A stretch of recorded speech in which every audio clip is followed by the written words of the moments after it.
सबसे पहले लेते हैं हम लोग टोटल प्रोबेबिलिटी थ्योरम।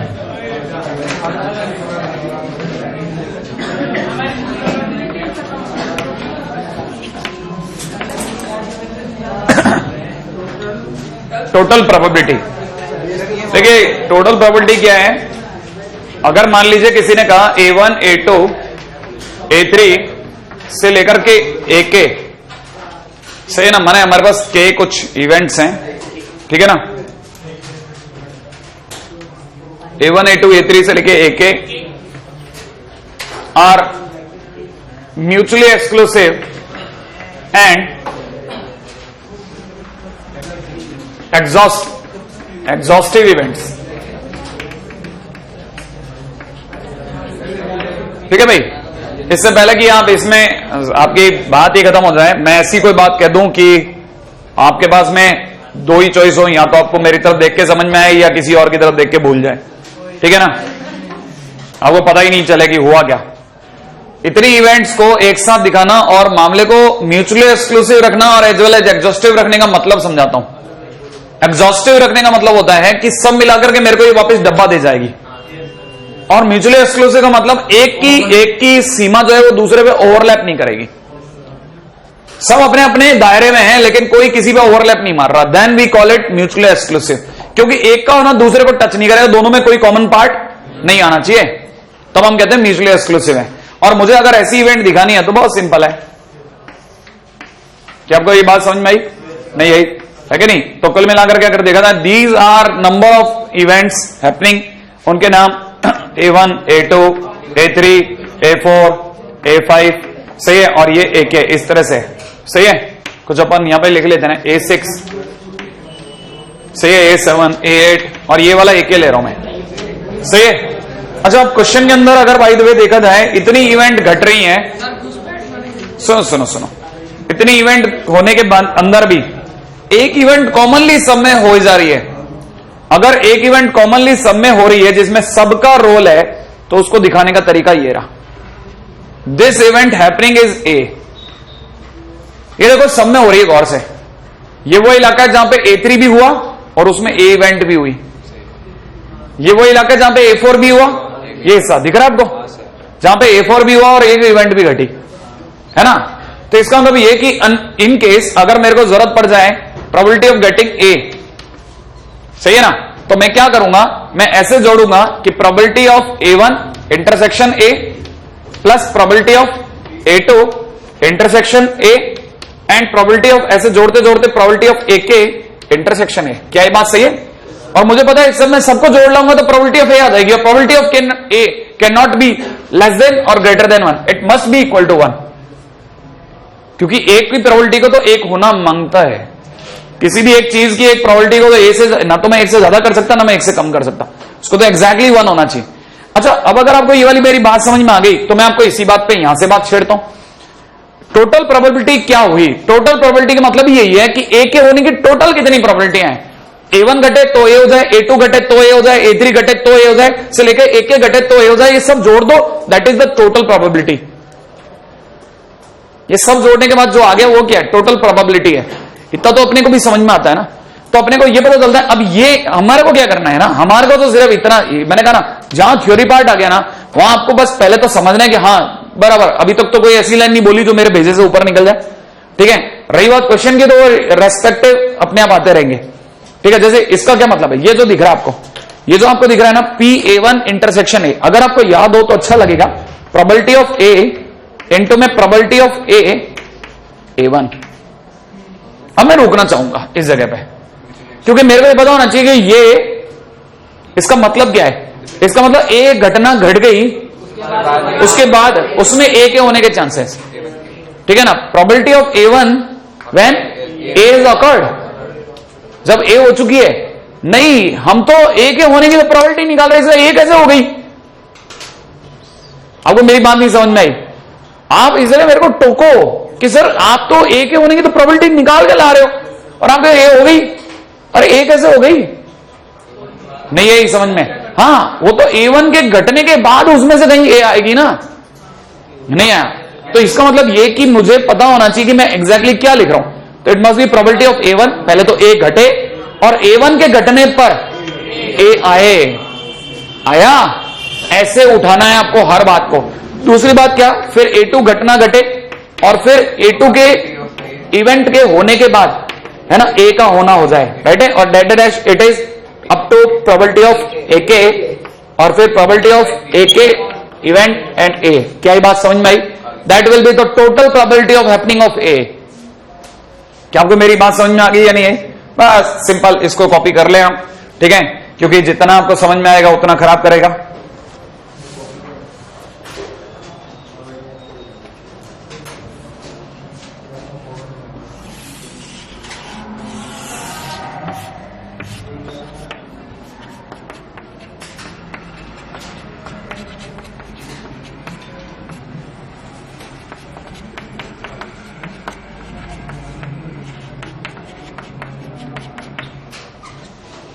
ठीक है, A1 हुई और A1 के होने के बाद A का होना, इसमें लिख लेना A event happens in all, लिख जरूर लेना आप, A event happen in all A1 A2 A3 to AK, A event happen in all A1 A2 A3 to AK।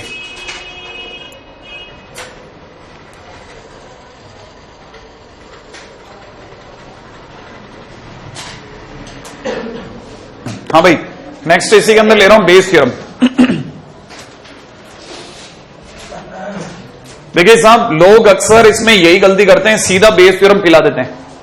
Bayes theorem आपको बाद में पता चलेगा, Bayes theorem is a part of total probability. Total probability के आने के बाद ही आप बेस थ्योरम बोलिए, आपको पता भी नहीं चलेगा, बच्चे को तुरंत लगेगा कि बेस थ्योरम आ गई उसके सामने। देखिए साहब, अगर मैंने बोला बेस थ्योरम, तो जरा देखिएगा बेस थ्योरम का क्या केस है। बेस थ्योरम कहती है कि स्पेसिफिक इवेंट, देखिए a event is happening in all, a event सब में हो रही है, सारी घटनाओं में एक इवेंट ए भी घट रही है, सही है ना। वो कह रहा है उस घटना के घटने में, वो तो हो रही है, ए तो हो ही रही है ना सब में, ए अगर घट गई है तो बताओ A3 की क्या प्रोबेबिलिटी थी, A3 की क्या प्रोबेबिलिटी थी कि A3 के कितना केस था, कितना वेटेज था, नहीं आया। या फिर कोई पर्टिकुलर इवेंट A5 की क्या प्रोबेबिलिटी थी, घट तो वो सब में रही है, लेकिन A5 का कितना पोर्शन था। हाँ, ए घटना के घटने में ए, जैसे ये तो देखते ही बनता है ना कि A4 is little bit smaller than to the A5, तो ऑब्वियस बात है the probability of A4 will be lesser to the probability of happening of A5 in happening event A घटना के घटने में A5 का हिस्सा बहुत कम होगा, सॉरी ज्यादा होगा, और A4 का कम होगा। तो इसका मतलब ये कि probability is not equalize every time. आपको बात समझ में आई? दैट्स व्हाट बेस सिग्निफाइड, उसने क्लियर करा इस बात को, ही मेंशन्ड इट, ठीक है ना। दैट पहली चीज वो बोला कि इवेंट ए इज हैपनिंग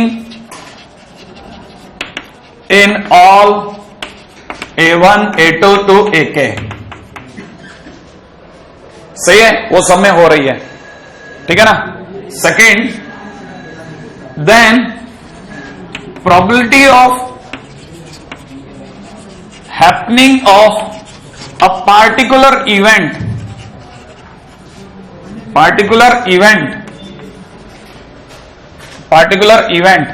कौन सी पार्टिकुलर इवेंट है ना, से A4, सही है, इज, अब अगर देखा जाए, देखो जरा इसको अगर देखा जाए, then it will be known as A4। ए घटना के घटने पर A4 की क्या प्रोबेबिलिटी थी? क्या आपको बात समझ में आई? It means it is equivalent to PA। A हो चुकी है, आप टोटल प्रोबेबिलिटी लेके आए हो, टोटल प्रोबेबिलिटी क्या होगी, ये ब्लूइश, ये जितना मैं सब ले आऊंगा, दिख रहा है आपको, जितना मैं सबको लेके आया, इसको लिखते मैं PA ले आया, और PA के अंदर वो हिस्सा जो A4 और इन दोनों के बीच का था, दिख रहा है आपको, है ना। तो इसको मैं दिखाऊंगा कैसे, probability of A4 intersection A।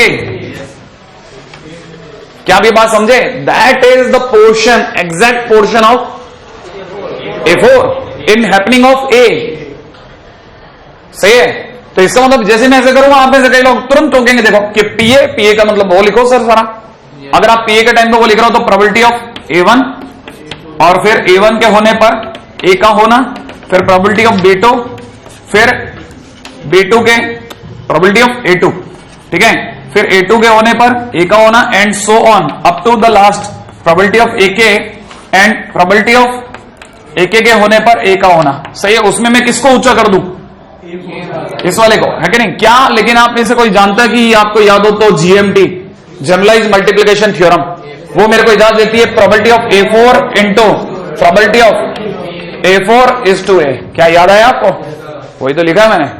और एक तरह से अगर आप ध्यान से देखो तो लेडी के पर्स में 122 बार टोटल इवेंट घटी, जिसमें 35 बार फर्स्ट कंपार्टमेंट से सिक्का आया, तो आपने उसको ऊपर कर दिया। नहीं याद आया?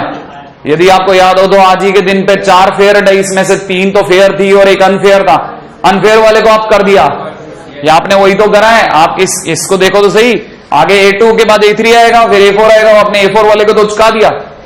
इसका नाम बेस तो करते जा रहे थे, लेकिन जब आपने इसको नाम से पढ़ा और ये सब देखा, इन सब के दर्शन करे, तो पता लगे यार गंदी बात है कुछ, है ना। अब आगे चलता हूं।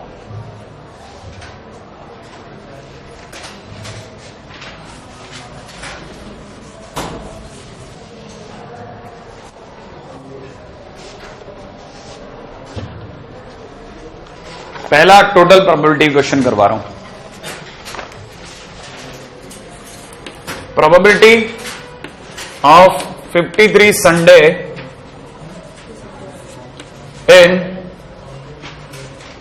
इन सिलेक्टेड ईयर। किसी भी साल में अचानक से 53 संडे आने की क्या प्रोबेबिलिटी है? सही है। अब मैं कह रहा हूं कि the probability of getting 53 Sunday is equal to probability of being a leap year, and leap year होने के बाद संडे का आना। पहले तो लीप ईयर का होना, फिर लीप ईयर के बाद में 53 संडे आना। नहीं आई बात समझ में? या फिर क्या, फिर लीप ईयर का होना, मैंने मेरे को पता नहीं लीप ईयर के उल्टे को लीप ईयर ही बोलते होंगे, ठीक है ना। नॉन लीप ईयर है कि नहीं? It is a non leap year, सही है। और नॉन लीप ईयर होने के बाद में भी, ठीक है, नॉन लीप ईयर हो गया और उसके बाद में किसका आना? 53 संडे का आना। क्या आपको बात समझ में आई? अब रही बात लीप ईयर के आने की प्रोबेबिलिटी 1/4, 4 साल में एक बार आता है। और फिर 4 साल में एक बार लीप ईयर आ गया तो उसके बाद में उस पर 53वां संडे 2/7, याद है ना, क्योंकि 364 दिन, 364 दिन तो 52 हफ्ते में निकल गए, तो बचे 2 दिन, उसके 7 केस बनाए थे, याद है। अब आते हैं नॉन लीप ईयर आने के चांसेस 3/4, भाई 3/4 चांसेस हैं। और फिर 3/4 के बाद में 1/7। क्यों 1/7? क्योंकि अब की बार एक ही दिन बचा, 364 दिन तो 52 हफ्ते खा गए।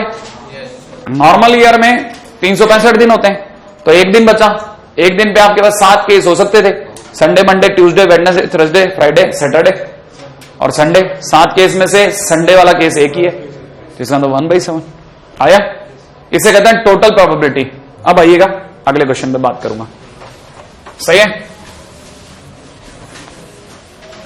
आता हूं धीरे धीरे, आपकी बेस थ्योरम पे भी आऊंगा।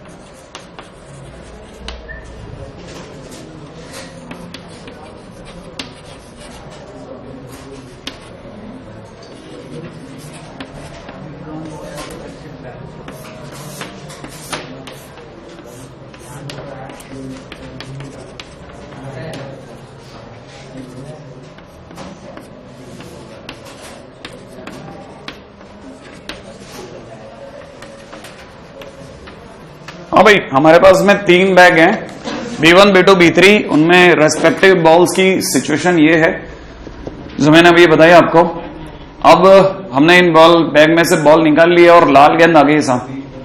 क्या प्रोबेबिलिटी है कि वो सेकंड बैग से आई है? सही है। अब जरा इसको भी समझते हैं। अब आप में से किसी को अगर पता चले तो पहली बात तो प्रोबेबिलिटी ऑफ रेड हो गई है, और आपको निकालना है B2 के होने के चांसेस। तो मैं आपको पहले तो बताता हूं कि इसका it is equivalent to probability of getting a red ball overall, फिर रेड आ जाए, ठीक है, और बैग 2 भी हो, अगर ढंग से बताऊं तो। अब आप इस पर पूरा दिमाग ही मत लगाओ, आप तो छोड़ दो, इस पे दिमाग लगाओ। एक बॉल के 3 बैग में से रेड आने की प्रोबेबिलिटी बताता हूं। पहली बात तो बैग 1 उठाए, इसके चांसेस 1/3 चांस है इसके। अच्छा, उसमें भी रेड आने के चांसेस 4/7, सही है। अच्छा, सेकंड बैग को उठाने के 1/3 इंटू 5/9 प्लस अगले वाले का 1/3 इंटू 2/9, सही है क्या। इसमें से बैग 2 के चांसेस कौन से वाले हैं? बीच वाले। इसको ऊंचा कर दो, बस आंसर आ गया। रेड बॉल तो नीचे आ गई और उसमें ब्लैक बॉल और रेड बॉल वाला एक ही केस था, उसको आपने हटा लिया, अलग कर दिया। अगले क्वेश्चन में आता हूं।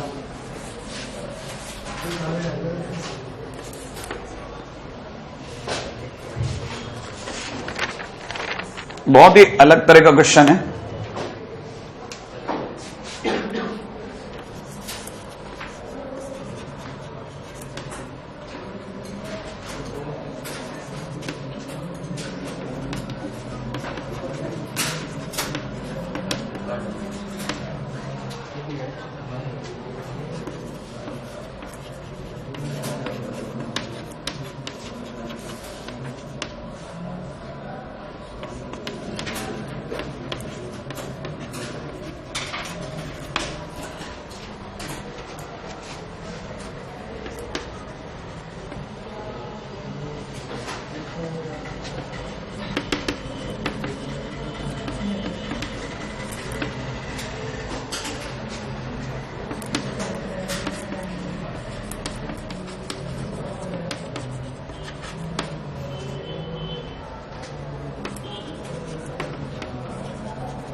हाँ भैया, 52 पत्तों में से एक कार्ड घूम गया है और बचे हुए पत्तों में से एक कार्ड निकाला गया है। तकदीर से जो निकला कार्ड वो राजा निकला। तो कहता बताओ साहब, जो गुम हो गया वो भी राजा था, इसकी क्या प्रोबेबिलिटी होगी? सही है। पहली बात तो probability of getting a king, उस पर बात कर लो पहले मैं आपसे। राजा कब कब आ सकता है? सुनो सुनो सुनो, राजा कब कब आ सकता है? अरे सुनो ना, राजा कब कब आ सकता है? जब जो गुम हुआ वो राजा हो, सही है, जो गुम हुआ वो राजा हो, बात समझ में आई, और जो निकला वो भी राजा आ जाए। नहीं आया? गुम हुआ राजा और निकला राजा, या क्या हो सकता है? गुम हुआ कोई और निकला राजा, सही है। यही तो दो केसेस हो सकते हैं, और जो निकला वो राजा। अच्छा देखो, गुम हुआ पत्ता राजा था, इसके चांसेस 4/52। जो गुम हो गया वो एक पत्ता राजा था, इसके chances 4C1 out of 52C1। अच्छा, और फिर जो निकला 3/51, सही है भाई। अच्छा, जो गुम हुआ वो कोई और 48/52। अरे 48/52 राजा तो नहीं गुम हुआ ना, लेकिन जो निकला वो राजा 4/51। ये तो राजा के आने की प्रोबेबिलिटी। अब कहता राजा आ गया ना, अब तो आप बताओ राजा आ गया तो ये पक्का करो कि जो गुम हुआ वो लॉस्ट जो था ना वो किंग था। तो इसमें से कौन सा केस? ये तो टोटल केस हुआ ना, ये तो टोटल प्रोबेबिलिटी हुई ना। तो इसका मतलब 4/52 मल्टीप्लाइड बाई 3/51 प्लस 48/52 इंटू में 4/51। इसमें से कौन सा, फर्स्ट या सेकेंड? अच्छा फर्स्ट। इसका मतलब 4/52 मल्टीप्लाइड बाई 3/51, सही है। बस ये है आपकी बेस थ्योरम चल रही है। अगला क्वेश्चन ले रहा हूं।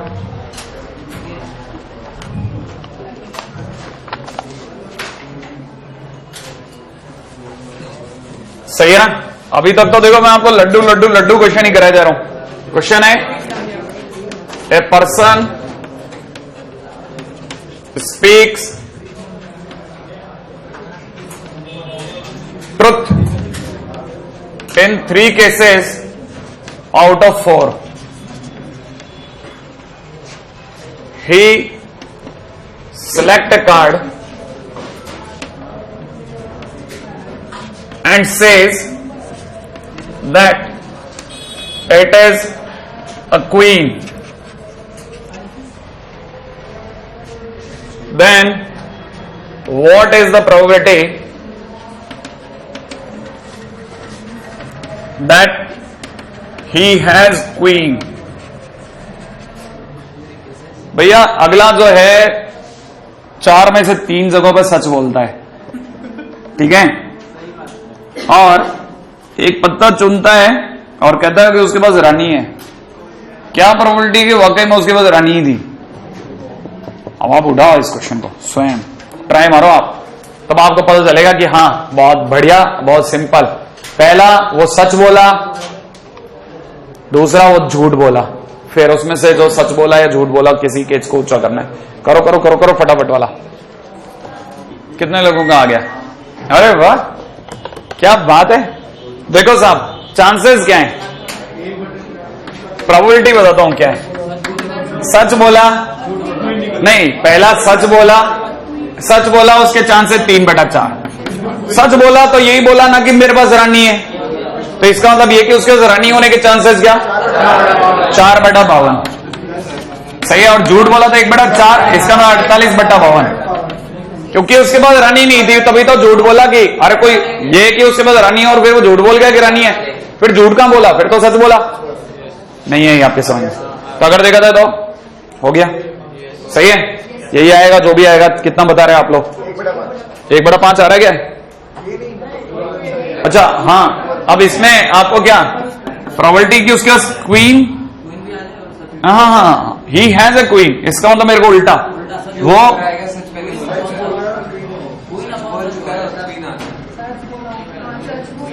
हाँ सच वो बोल चुका है।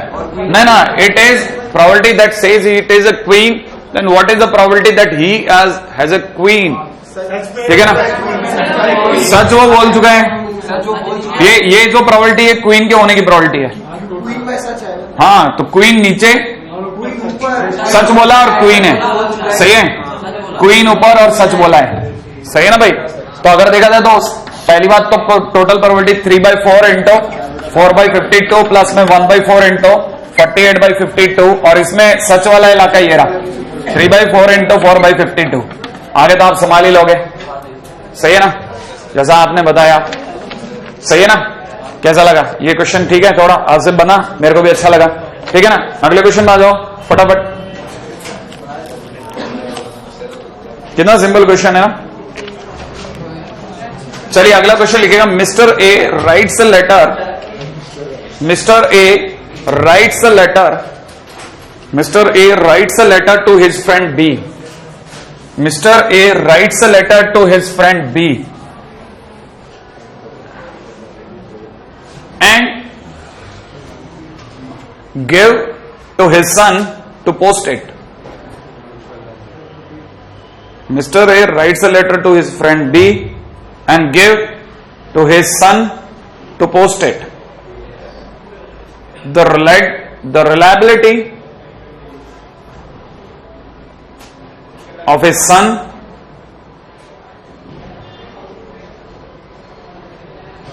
to post is 3/4. The reliability of his son to post is 3/4. आगे लिखिएगा probability of posted letter, probability of posted letter, probability of posted letter get delivered, probability of posted letter get delivered is 8/9. Probability of posted letter get delivered is 8/9. सही है। After 2 days, Mr. B calls to Mr. A. After 2 days, Mr. B calls to Mr. A and tell that letter not received, not reached to him, received की जगह letter not reached to him. Find probability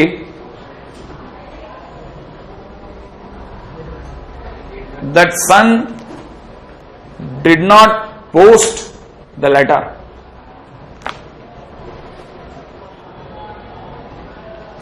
sun did not post the letter. ठीक है, इसका मतलब B को पता चला है कि उसके पास लेटर डिलीवर नहीं हुआ है. ठीक है, तो अपने को क्या निकालना है? अगर अच्छे शब्दों में बोला जाए तो प्रोबेबिलिटी. ठीक है नहीं, नीचे तो पोस्ट नॉट डिलीवर, ऊपर छोरा हरामखोर. ठीक है ठीक है, बाद में मिला के मारेंगे. गड़बड़ कर दी तेरा वे हैं. अभी फोन आया मेरे पास, निकाल लोगे आप? करो करो करो करो करो, बताओ सही इसका. अरे बाय तो भी ले लेते ना, मैं तो तुरंत आपसे पहले बाय ले लूंगा. प्रोबेबिलिटी ऑफ ए. हाँ साहब, पहले तो टोटल प्रोबेबिलिटी कि डिलीवर ही नहीं हुआ, इसका क्या चांसेस है? डिलीवर नहीं हुआ, इसका क्या चांसेस? लड़के की एक से लड़के की रिलायबिलिटी 3/4. लड़के ने गड़बड़ करी 1/4 और उसके बाद नहीं पहुंचा 1. डालेगा नहीं तो पहुंचेगा कैसे? क्या? अरे 3/4 चांस है कि छोरा नहीं डाले, डाला ही नहीं तो पहुंचेगा भी नहीं. ठीक है, अरे जाएगा ही नहीं ना, जो डाला ही नहीं वो जाएगा कैसे? वो लेटर कैसे जाएगा? अगला क्या है? 3/4 चांस है कि वो डाल दे और फिर. ठीक है, हाँ लफड़ा कर दे डाकिया. नहीं है, इसमें अपन किसको ऊंचा कर दें? मुझे नहीं पता, आप लोगों ने बोला है 8/9. 1/9 करना है क्या? अच्छा, लेटर के डिलीवर होने के 8/9 और लड़के डाकिया ने गड़बड़ करी 1/9. सही है. अब इसमें आप ऊपर कर दो, आप किसको? 1/4. कितना सिंपल क्वेश्चन है. सही है ना? हाँ, अब अपने पास सिर्फ एक दिन का मटेरियल है लगभग, मान ले अपन, क्योंकि कल के दिन हम लोग बेस थ्योरम के कुछ और क्वेश्चंस भी करेंगे. देखो मैंने आपको कहा था ना, बेस थ्योरम में ऐसा कुछ नहीं है जो आप नया सीखो, लेकिन चीजें बड़ी मस्त चलती है इसमें. इसमें क्या एक साथ आती है तो थोड़ा डर लगता है. अच्छा, अब आप कल के दिन भी गड़बड़ करके ला रहे हो या पढ़ के आ रहे हो? एक्सरसाइज 1-2. एक्सरसाइज 1-2. अरे आप तो वो भी कर लेना, सीपीएस प्रथम 3 तो कर लें कम से कम.